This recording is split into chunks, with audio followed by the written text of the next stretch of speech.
11 de septiembre de 2018 Rusia, región de Sverdlovsk, ciudad de Kamensk-Uralsky, que está a 100 kilómetros de Ekaterimburgo. Nikolai Ageev, que había llegado aquí recientemente desde Chelyabinsk, se estaba escondiendo de la policía. Después de pasar solo unos días en la ciudad, ya había hecho un nuevo conocido en cuyo departamento estaban sentados. Al decidir celebrar su agradable encuentro, los hombres ya llevaban un par de horas bebiendo. La botella estaba casi vacía, afuera ya estaba oscuro, y en la habitación de al lado dormía la hija del hombre, así que tenía que terminar la reunión para no despertar a la niña.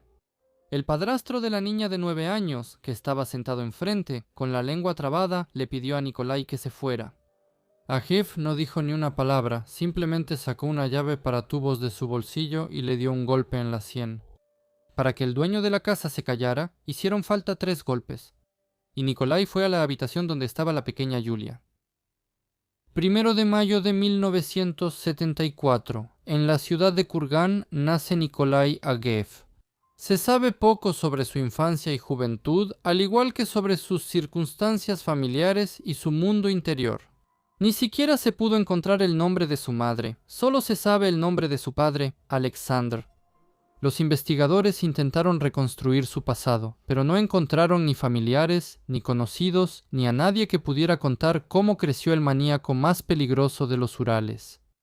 Bueno, la infancia y la juventud desconocidas quedaron atrás. Nikolai cumplió 25 años.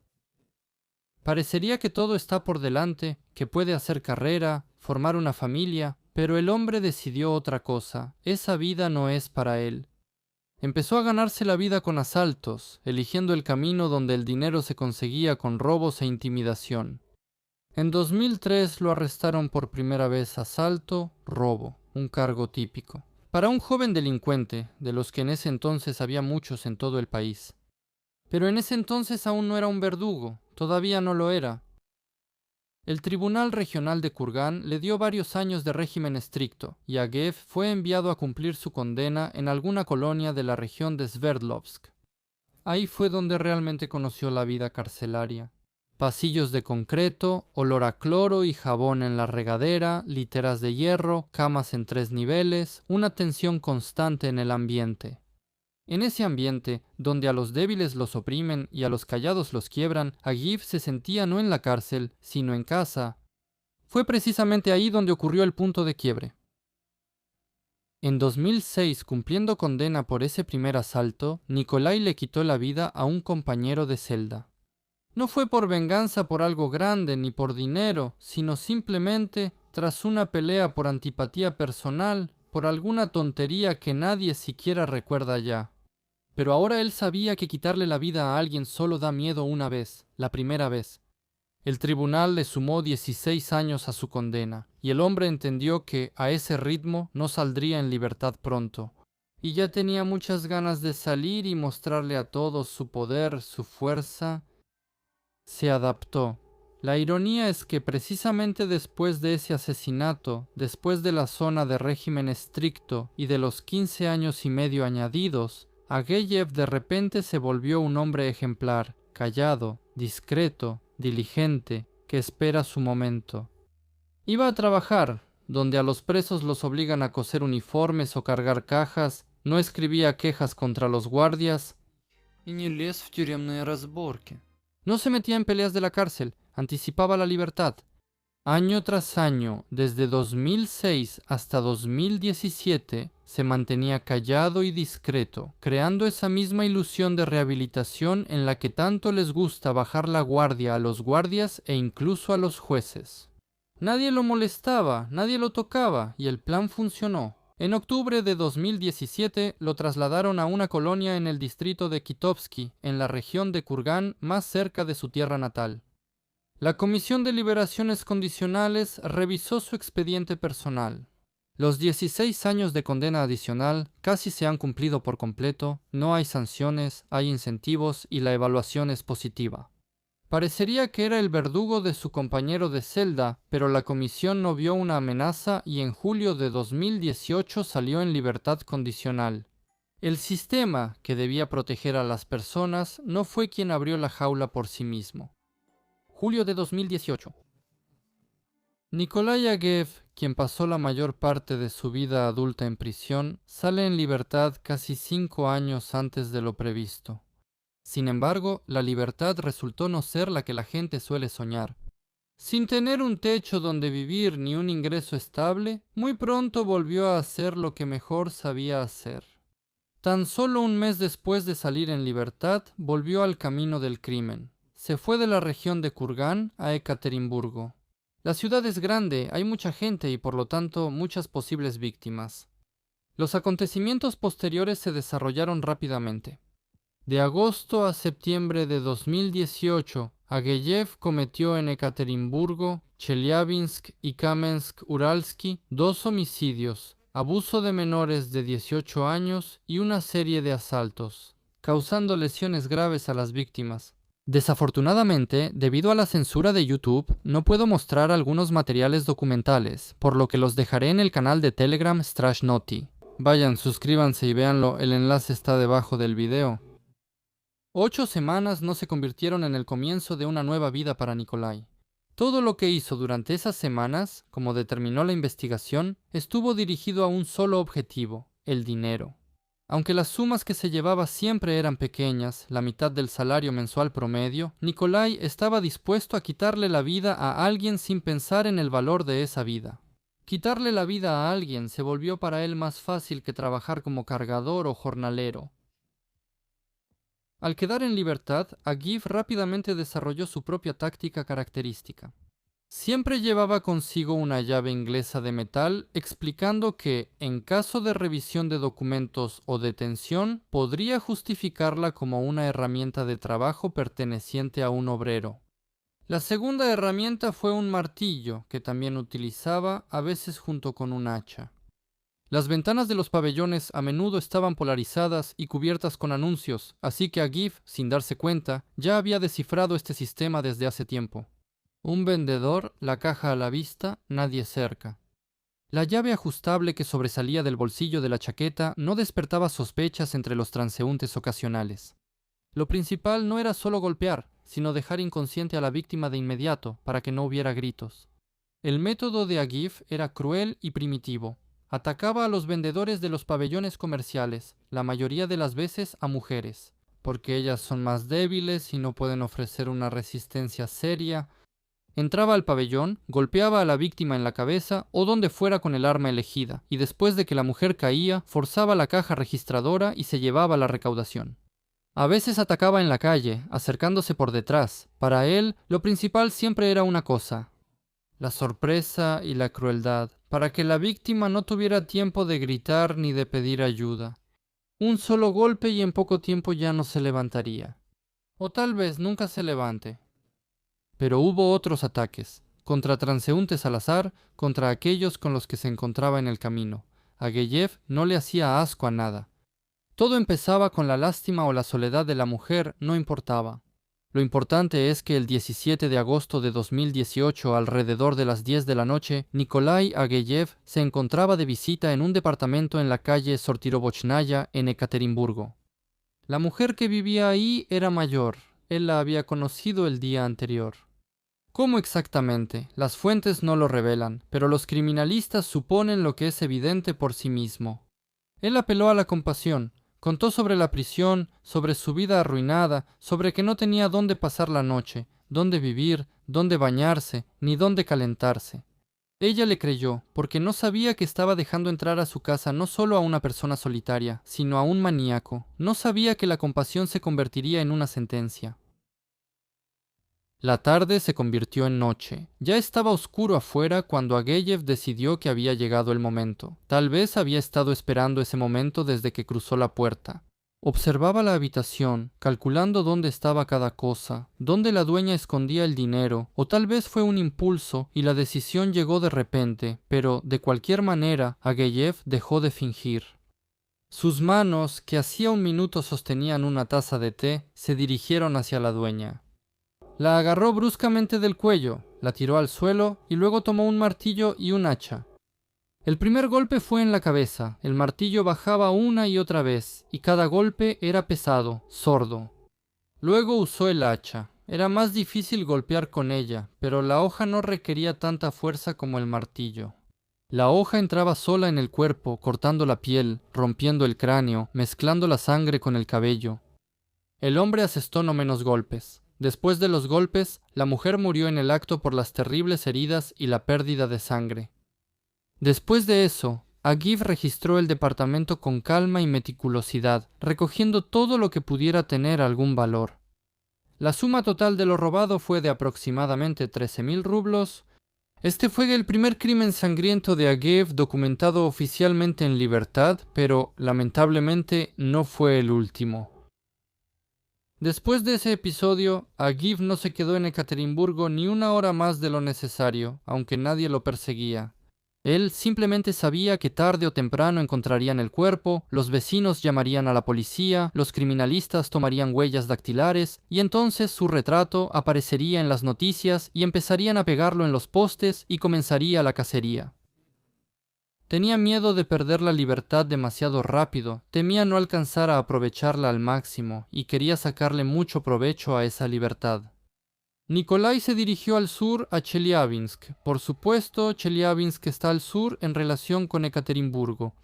La ciudad es grande, bulliciosa, ruidosa. Parecía que Chelyabinsk lo tragaría sin que nadie lo notara, disolviéndolo entre su 1.000.000 de habitantes.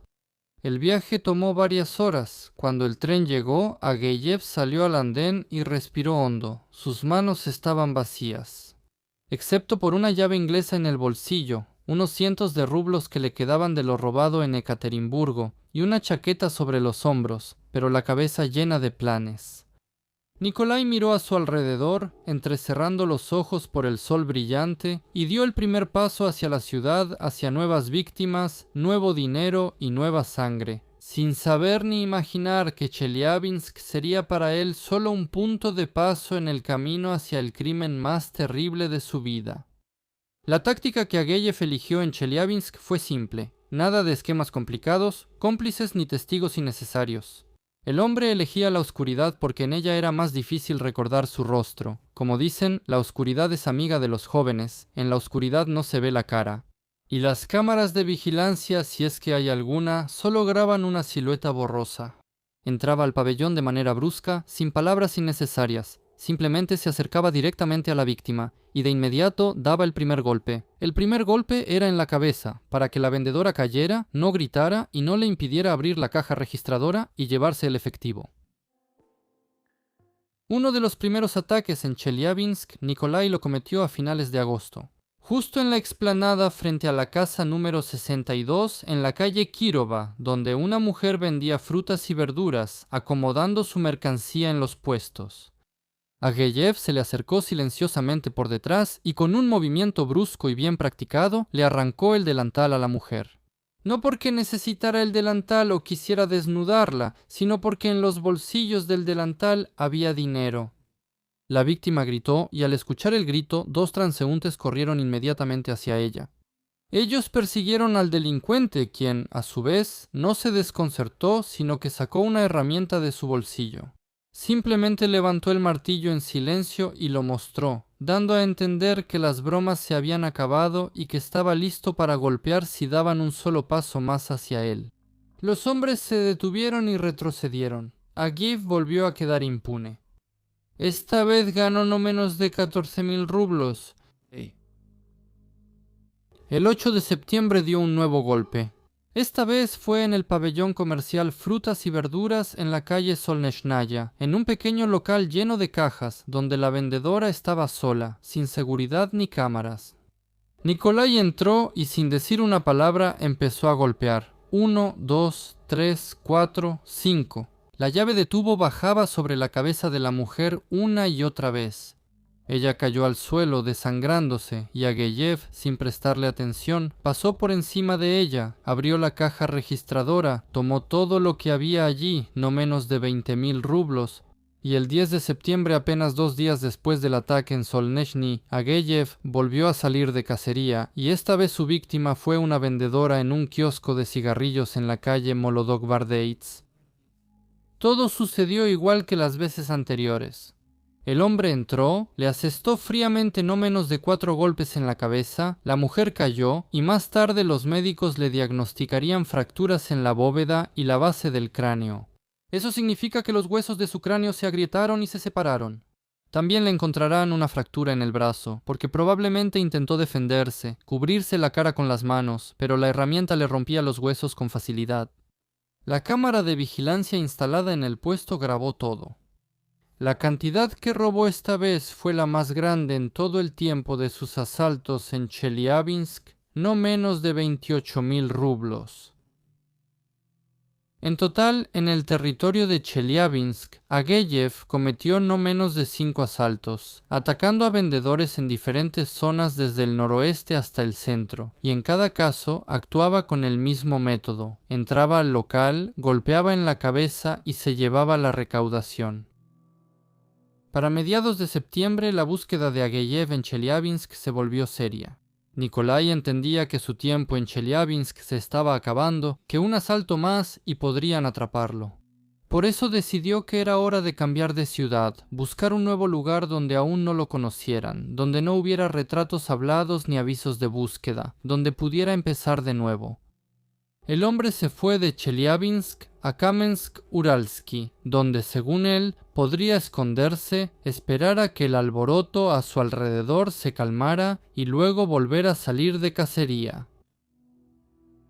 11 de septiembre de 2018, Kamensk-Uralsky. La tarde no fue fría, pero ya oscurecía más temprano. El otoño se hacía notar. Ageyev terminó cerca de la tienda Krasnoe y Beloe. Todos conocemos ese licor.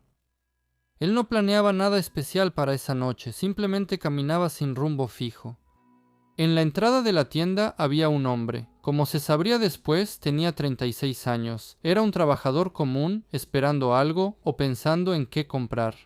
Se cruzaron las miradas por casualidad. Ageyev miró al hombre de manera evaluativa.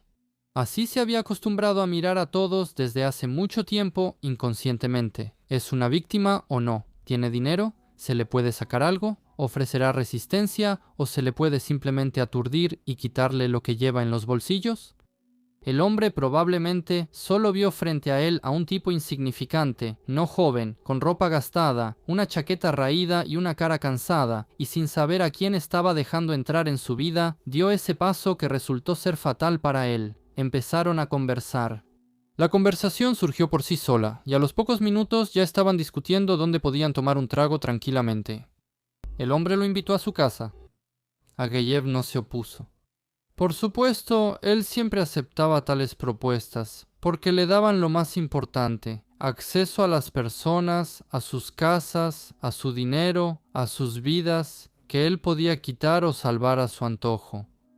Él entendía que este hombre no era una víctima en el sentido habitual para él, que no era una vendedora en un kiosco, ni una anciana solitaria, sino un hombre común, en general sano, que podía defenderse si sentía peligro. Pero Ageyev tenía una llave inglesa y confiaba en sí mismo, en su fuerza, en su capacidad de golpear más rápido de lo que la víctima pudiera reaccionar o gritar. Entraron juntos a la tienda, llenaron las bolsas con licor y botanas. Los vecinos luego recordaban cómo los hombres que salían hacían sonar las botellas. Después de pagar, se dirigieron hacia el edificio de 5 pisos en la calle Aluminievaya, que estaba cerca, solo había que cruzar los patios. El hombre iba adelante mostrando el camino y Ageyev lo seguía un par de pasos detrás, para ver su espalda, para evaluar cómo se mueve, cómo gira la cabeza, si tiene las llaves del departamento en la mano o si están en el bolsillo de la chaqueta. Los nuevos conocidos subieron al departamento. El hombre abrió la puerta, dejó pasar a Ageyev al recibidor y él, al cruzar el umbral, echó una mirada rápida al espacio, evaluó cuántas habitaciones había, dónde podía haber algo de valor, si los pasillos eran estrechos o anchos. ¿Hay rutas de escape? ¿Hay señales de una remodelación reciente que indicarían dinero o, por el contrario, esquinas desgastadas que hablarían de pobreza y de que aquí no hay nada que valga la pena? En el departamento hacía calor, olía a comida, a cosas de niños, a detergente para ropa y a algo más hogareño. Detrás de una de las puertas había una niña pequeña, una estudiante de primaria, pero Ageyev aún no lo sabía. y ella no sabía que en unas horas su vida terminaría y que este hombre poco llamativo, Agif, sería el último que vería. Los hombres estuvieron bebiendo al menos 1 hora, tal vez 2. El tiempo en esas reuniones transcurre de manera diferente.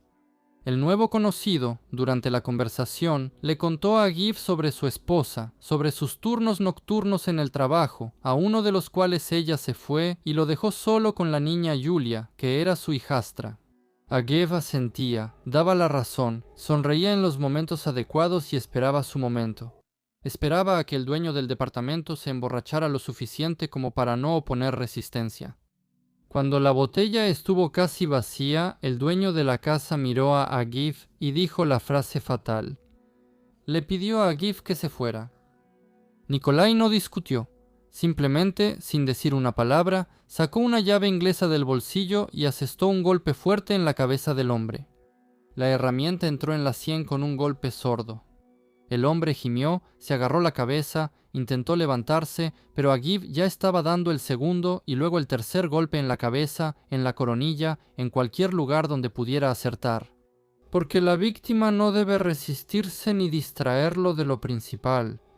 Agif dio al menos 3 golpes. El dueño de la casa cayó al suelo y quedó inmóvil, sangrando por el labio partido. Y Agif, al ver su cuerpo inmóvil, por alguna razón pensó que estaba muerto. Nikolai no fue con la niña de inmediato. Primero registró la habitación en la que estaba y encontró dinero, 19.000 rublos. Al asegurarse de que aquí no había nada más que robar, se volvió hacia la habitación de la hijastra. Entró al cuarto de Yulia y en vez de simplemente dejarla inconsciente con un golpe en la cabeza, empezó a maltratarla. El hombre abusó de ella y la torturó durante mucho tiempo. Los vecinos recordaron después que escucharon gemidos, gritos y llanto, el golpeteo de pequeños pies. La niña huía, tratando de salvarse, y los pasos pesados de un hombre adulto, Nikolai, la alcanzaban. Estos sonidos provenían del departamento durante horas, desde las 10:30 de la noche casi hasta la mañana, pero nadie ayudó. Nadie pensó en llamar a una ambulancia o a la policía. Nadie siquiera salió de su departamento. Después, los vecinos le explicaron a los investigadores que las peleas en ese departamento eran algo común, porque la pareja que vivía ahí solía beber mucho, discutir en voz alta y pelearse frente al niño. Finalmente, cuando Agif se hartó de ejercer su poder sobre la niña, cuando hizo con ella todo lo que quiso, y hasta más, no la dejó con vida. En vez de eso, la arrastró al baño, abrió la llave de agua helada y arrojó a la niña dentro. Ella se debatía, intentaba agarrarse de los bordes y tomar aire para sobrevivir, pero él le presionó la cabeza, sumergiéndola con el rostro en el agua, y la sostuvo así hasta que el cuerpo de la niña dejó de moverse, hasta que las burbujas de aire dejaron de subir a la superficie. La niña murió por asfixia. Después de todo eso, Ageyev simplemente salió del departamento. Por la mañana, la madre de la niña regresó de su turno nocturno y vio a su esposo tirado en un charco de sangre. No encontró a su hija en su cuarto, pero la encontró muerta en el baño. Solo entonces llamaron a la policía, a la ambulancia y a los investigadores, quienes llegaron y empezaron a recolectar pruebas, entre las que había huellas dactilares y rastros de calzado. Y el testimonio del padrastro sobreviviente, quien, al recuperar la conciencia en la sala de reanimación, pudo describir a quien lo golpeó con una llave de gas. Con estas características encontraron un retrato hablado que ya había sido elaborado en Chelyabinsk y así comenzó la verdadera cacería de Nikolai Ageyev. En la captura del criminal participaron agentes de diferentes regiones, porque la noticia de que un maniático que abusó y le quitó la vida a una niña de 9 años andaba suelto, se difundió por todas las fuerzas del orden de los Urales y Transurales, causando un gran impacto. Los boletines de búsqueda con las señas de Agev, estatura de casi 1.80, cabello oscuro, cejas pobladas, nariz recta, complexión robusta, se enviaron a todas las estaciones de policía de las regiones de Sverdlovsk y Chelyabinsk. Las pegaron en los postes, las repartieron a las patrullas, las subieron a las bases de datos de estaciones de tren y aeropuertos para que ningún transeúnte pasara por alto a este hombre. Agev ingenuamente intentó esconderse de nuevo. En la madrugada del 12 de septiembre, Ageev tomó un aventón y salió de Kamensk-Uralsky y se dirigió de regreso a Chelyabinsk, la misma ciudad de la que había huido unos días antes. El conductor recordó después a su pasajero al ver la foto del retrato hablado en las noticias y llamó a la policía. Su testimonio se convirtió en uno de los eslabones clave en la cadena de pruebas que llevaron a la detención. El 13 de septiembre de 2018 fue el último día de libertad para Nikolai Ageev. Lo detuvieron en la estación de tren en el distrito soviético de Chelyabinsk. Los agentes se le acercaron en grupo, lo rodearon, lo tomaron de los brazos y le leyeron sus derechos. El hombre no se resistió, lo cual sorprendió a los policías que esperaban que el maníaco intentara huir, pero eso incluso les facilitó la tarea. Lo llevaron a la comisaría y luego, bajo custodia, lo enviaron a la región de Sverdlovsk, porque el delito principal, el asesinato de Yulia y el intento de asesinato de su padrastro, se cometió precisamente allí. Y ya el 15 de septiembre de 2018 se tomó la decisión de arrestarlo, y Ageev fue recluido en el Centro de Detención Preventiva número 1 en Ekaterimburgo. De inmediato comenzó a dar confesiones sobre 2 asesinatos, uno en la estación de clasificación y otro en Kamensk-Uralsky, sobre 2 intentos de asesinato y sobre una serie de robos violentos en Ekaterimburgo y Chelyabinsk. Confesó todo, contaba tranquilamente cómo quitaba la vida, sin omitir detalles, sin avergonzarse de los detalles más crueles.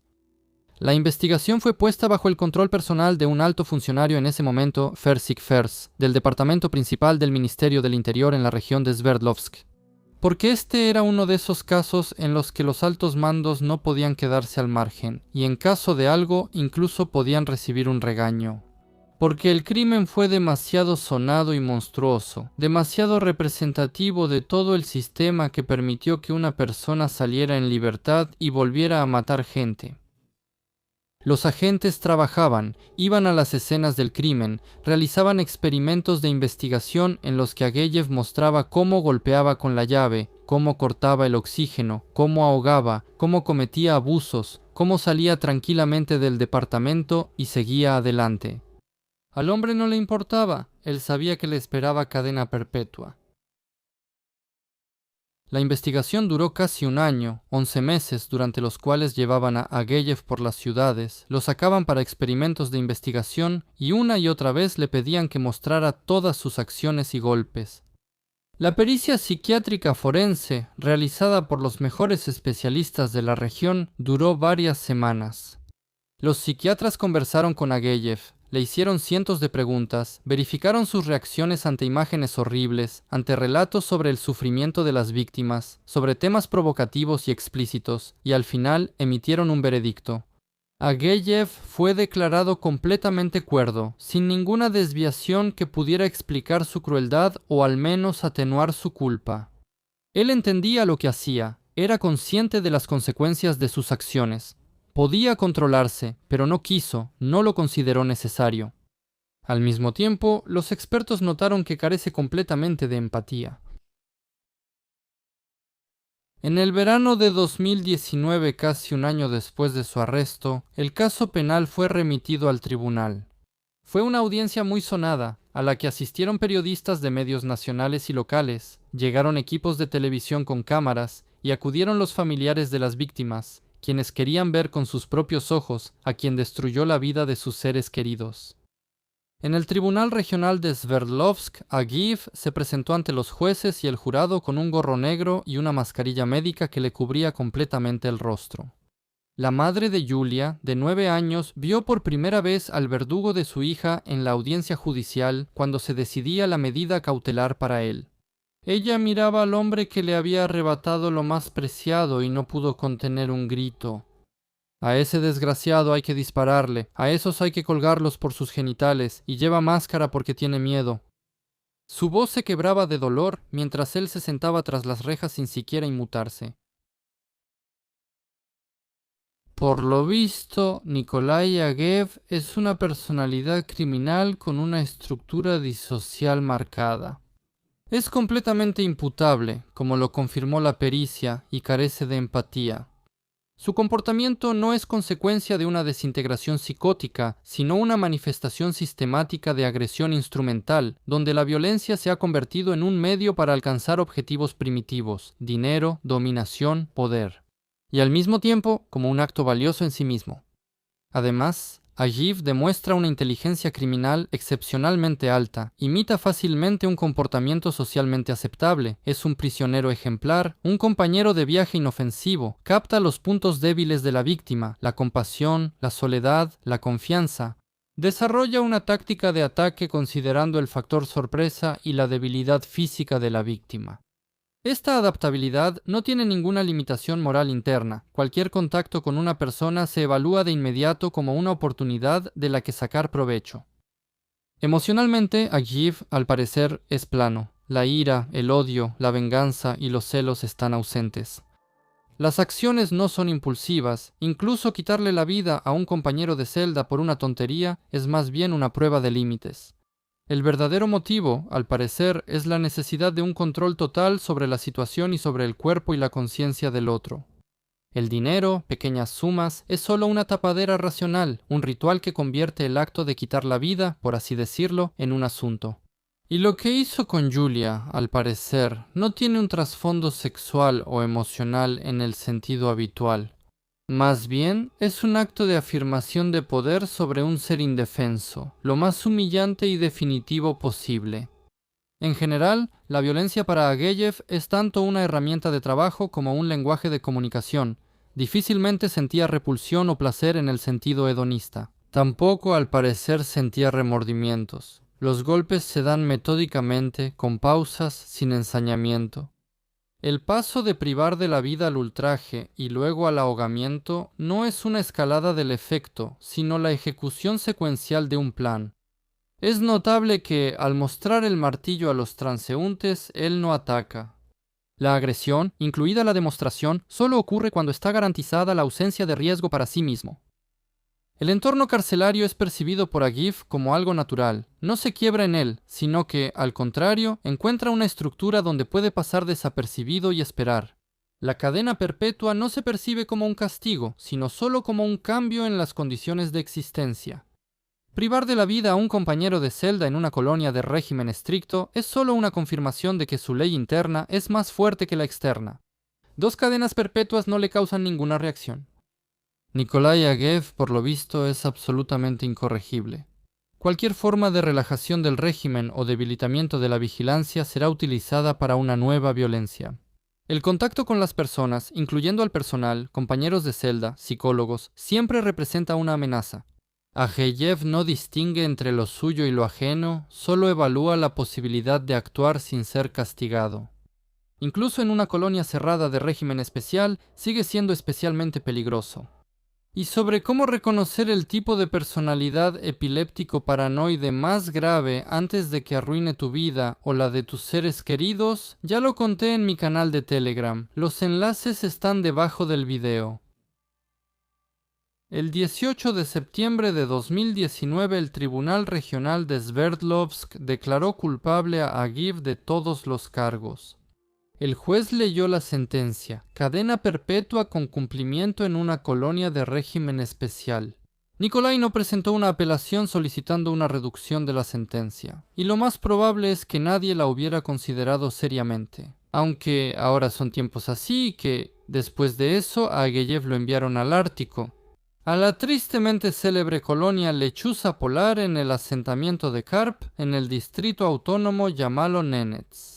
Este es uno de los lugares más aterradores para estar encarcelado, ya que para las personas no preparadas es difícil vivir en el permafrost, donde el sol no sale durante medio año. Las condiciones aquí son las siguientes: celdas para 2 personas, puertas de hierro con cerraduras electrónicas, vigilancia constante y aislamiento total del mundo exterior. Parecería que un ambiente así debería quebrar a cualquiera, pero Ageyev se acostumbró a la vida en prisión durante muchos años y ni el régimen más estricto, ni el viento helado de Yamal, ni la ausencia de visitas y paquetes lograron enfriar su carácter. En abril de 2024 casi, 5 años después de la sentencia, Ageyev estaba recluido en una celda para 2 personas junto con Arsan Mukaev, un militante checheno de 47 años que cumplía cadena perpetua desde 2007. Entre ellos surgió un conflicto que llevó a la violencia. Ageyev explicó la razón durante los interrogatorios. No le agradaba su compañero de celda. La noche del 20 de abril de 2024 fue la última para Arsan. Alrededor de las 10 de la noche, cuando ya habían apagado la luz en la celda, Mukaev se acostó en su cama, se relajó y cerró los ojos, sin sospechar nada. En ese momento, Ageyev se levantó silenciosamente, tomó un pedazo de cemento que había escondido previamente y asestó el primer golpe en la cabeza del que estaba acostado. El pesado pedazo de cemento caía sobre su cabeza una y otra vez. En total, el atacante asestó no menos de 39 golpes. A la víctima, que aún estaba viva pero ya en estado crítico, la llevaron al hospital de la prisión, donde los médicos lucharon por su vida. Pero las heridas eran demasiado graves y Mukaev, sin recuperar la conciencia, cayó en coma y no volvió a despertar. El juicio por este caso se llevó a cabo el 12 de diciembre de 2024 en el Tribunal del Distrito Autónomo de Yamalo-Nenets. Y por lo visto, esta audiencia también fue tensa, porque en el banquillo de los acusados estaba una persona que encontró la manera de quitarle la vida a otra persona incluso en la colonia más temida de Rusia. El tribunal, tras escuchar todas las circunstancias del caso, estudiar los protocolos y las conclusiones de los peritajes, declaró culpable a Ageyev de su cuarto asesinato, cometida con especial crueldad, y lo condenó a una segunda cadena perpetua. Para Ageyev, quien ya tenía 50 años al momento de la segunda sentencia, ambas cadenas perpetuas significan lo mismo. Nunca, bajo ninguna circunstancia, saldrá en libertad y morirá en prisión. Quizá, incluso en la misma celda donde le quitó la vida a su último compañero de celda, o en otra a la que lo trasladen después de la sentencia. Este caso es único para Rusia, ya que no es común que a una misma persona le den no una, sino 2 cadenas perpetuas. Y aquí hay otro caso extra. Es poco probable que hayan oído hablar de él. En marzo de 1999, Marina Parshikova celebraba el Día Internacional de la Mujer en compañía de sus compañeros de clase. Fuera de la acogedora cafetería, el ambiente era aún más agradable. El cálido sol de primavera ya empezaba a derretir los restos de la alfombra de nieve. Por todas partes, anticipando las próximas vacaciones, los niños jugaban alegremente. Marina tenía solo 17 años. Ella estudiaba en una escuela técnica de comercio e industria y al parecer tenía muchos planes para su vida. Después de una agradable reunión con amigos, Marina se fue a casa, radiante, alegre, hermosa, con un gran ramo de flores. En cuanto la joven entró al edificio, sintió un fuerte golpe en la espalda. Un cuchillo afilado atravesó el abrigo y se clavó dolorosamente en la piel. Al primer golpe le siguió un segundo. Marina cayó en el rellano de la escalera, dejando caer las flores. El hombre desconocido se inclinó sobre ella y continuó hundiendo la fría hoja en el frágil cuerpo de la estudiante de primer año. Mientras le causaba heridas, el agresor miraba fijamente a los ojos de su víctima, como si se llenara de energía con el brillo vivo de sus ojos. Unos cuantos momentos aterradores y todo quedó en silencio. El criminal salió corriendo del edificio. Marina murió. Los pétalos de las margaritas blancas absorbieron para siempre las gotas de sangre fresca. La compañera de desgracia de Marina fue otra estudiante, la joven de 18 años, Irina Pogocheva. Un día de primavera, ella fue a visitar a sus conocidos. Una charla con una taza de café y decenas de recuerdos compartidos hicieron que Ira se sintiera feliz. No quería despedirse de quienes le habían dado esas sensaciones, pero el momento de la separación finalmente llegó. La chica se fue a casa y no se dio cuenta de que alguien la seguía persistentemente. La entrada de su edificio ya estaba muy cerca, cuando de repente una cuerda fuerte apretó el cuello de Irina. Todo se volvió borroso ante sus ojos. A la pobre Irina le pareció que estaba siendo arrastrada por las profundidades del mar. El oxígeno se hacía cada vez más escaso. La lucha no duró mucho y pronto los vecinos del edificio donde vivía Irina encontraron su cuerpo sin vida. Como se supo después, de las pertenencias de la difunta desapareció una cadena de oro. La siguiente víctima del cazador de chicas jóvenes fue Irina Sidorenko, una maestra de primaria de 20 años. El 25 de mayo, ella, estando de guardia durante la ceremonia del último timbre, se quedó en la escuela hasta tarde. Después de cumplir diligentemente con su trabajo, la mujer se apresuró a regresar a casa con su hijo de 2 años. Faltaban solo unos minutos para el tan esperado encuentro. Irina entró al edificio. Los pensamientos sobre las próximas vacaciones y la oportunidad de pasar tiempo con su familia la hicieron sonreír. La sonrisa se congeló en el rostro de la joven maestra cuando la apuñalaron de repente. La hoja desgarraba su cuerpo y no le daba tiempo de reaccionar. La víctima, acorralada contra la pared, se deslizó suavemente hacia abajo y sobre la pared de un verde brillante quedó una larga marca carmesí. El pequeño hijo de la fallecida ni siquiera sospechaba que su madre se había quedado a solo unos cuantos pasos de llegar a su departamento. Pronto llegó el verano a la ciudad de Kamyshin. La joven Yulia Goreva se abrió paso entre la multitud de transeúntes y siguió su propio camino. Pasó junto a la fuente donde los niños se bañaban, la alameda florecida, el puesto de helados y dobló la esquina del edificio municipal. Se acercaba la tarde. Yulia aceleró el paso. Ya estaba cerca de casa, pero de repente un desconocido la apuñaló con fuerza. La chica se tambaleó. El segundo y el tercer golpe, y ella cayó. El hombre manejaba el arma blanca con gran destreza. 48, 48, 49, 50, medio centenar de puñaladas. Yulia perdió el conocimiento. Sin dudar de que la chica desangrada moriría pronto, el maniático se fue. Pero, contrariamente a sus expectativas, la víctima sobrevivió. Por la mañana, unos transeúntes la encontraron, ayudaron a Yulia a recobrarse y la llevaron a casa. Cuando finalmente se recuperó, decidió ayudar a los agentes en la búsqueda del maníaco de Kamyshin, como ya habían apodado al misterioso misógino. Durante varios meses, Yulia participó activamente en la operación de búsqueda, pero la actividad no daba los resultados deseados. El azar jugó un papel importante. Un día, la joven víctima fue al despacho del investigador y una fotografía en su escritorio llamó su atención. El investigador quiso quitar la foto, diciendo que esa foto no tenía relación con su caso, pero ella le respondió que sí tenía relación, que ahí estaba, ese era el maniático. En la fotografía que de inmediato llamó la atención de Yulia, había 2 chicos. Uno era Iván Iliushenko, quien había desaparecido la víspera, y el otro era su amigo, Vladimir Dragoner. Iván no le interesaba a la chica, pero en Vladimir reconoció a ese mismo hombre con el cuchillo, quien dejó una terrible huella de miedo en su alma para el resto de su vida. Por cierto, él se veía bastante inofensivo, una ligera sonrisa, una mirada bondadosa, incluso suave. Ningún rasgo delataba en él a un sádico. Cuando la víctima reconoce al criminal por sí misma, no quedan dudas.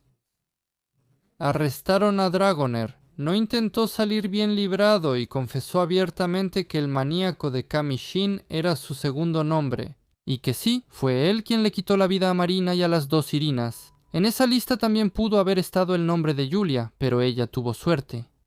Durante el cateo en la casa de Dragonera encontraron un interesante set intelectual, un libro de anatomía, un mapa de la ciudad donde marcaba con una cruz los lugares de los crímenes, una hoja de papel con notas hechas a mano de Kamyshin y una tarjeta de felicitación del 8 de marzo. Junto a la felicitación había una huella dactilar ensangrentada.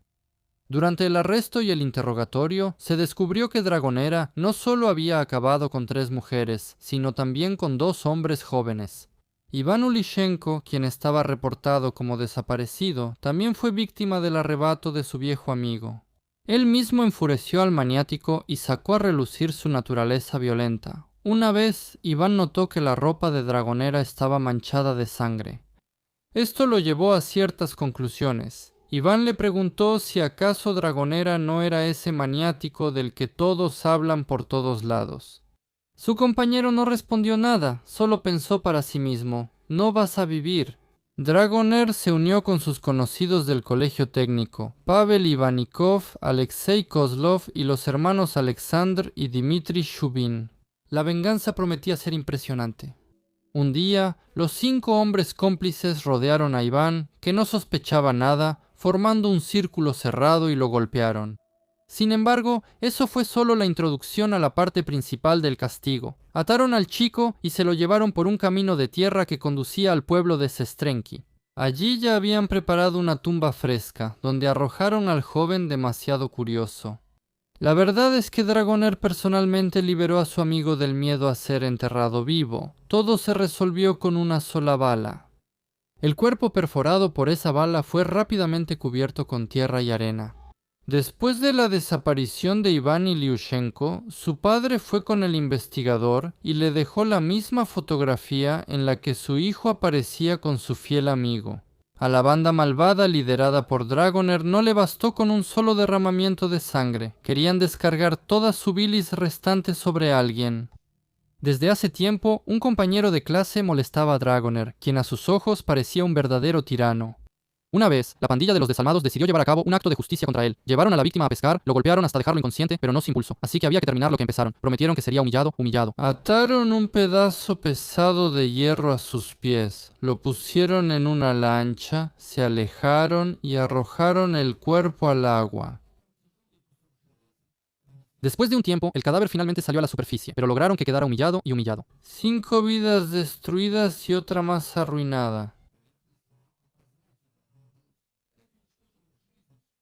¿Qué llevó a un chico común de la región de Volgogrado a cometer estos graves crímenes?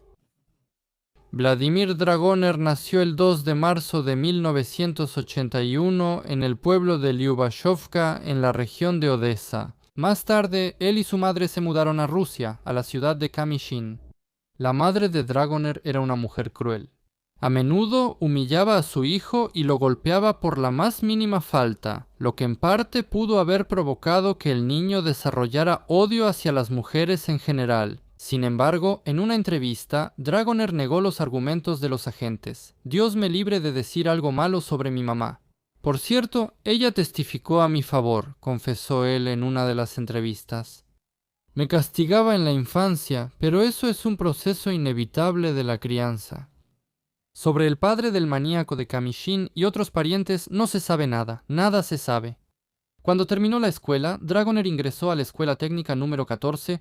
Soñaba con servir en el ejército y para lograr ese objetivo entrenaba en el uso de armas. Buscaba no solo aprender a manejarlas hábilmente, sino también superar el miedo a las personas.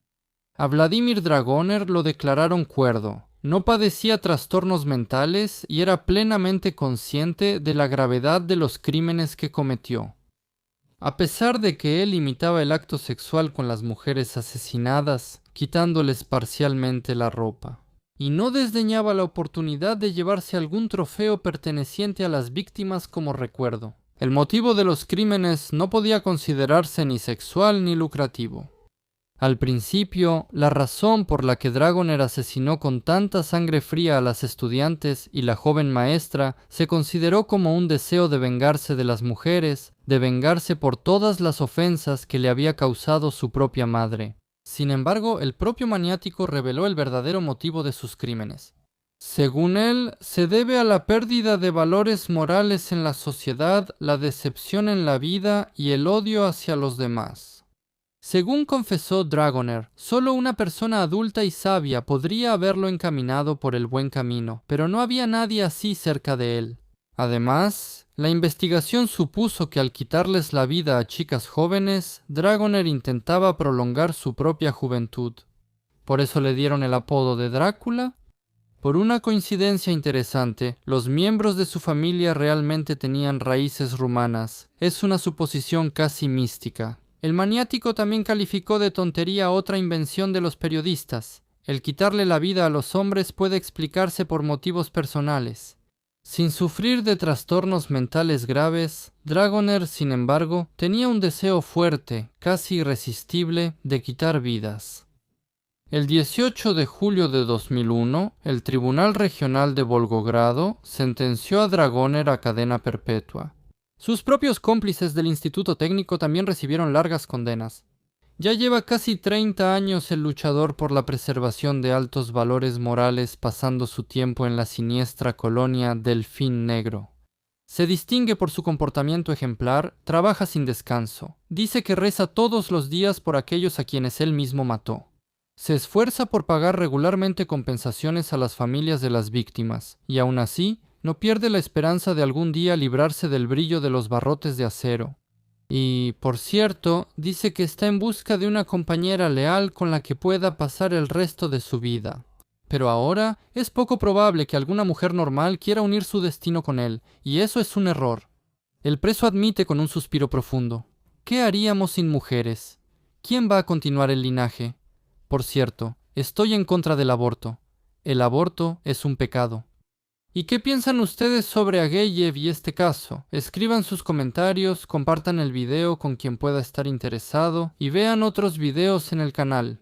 Y además, en Boosty y Patreon hay videos de terror tan aterradores que da miedo y es imposible subirlos incluso a YouTube. También pasen por ahí, los enlaces a todo estarán debajo del video.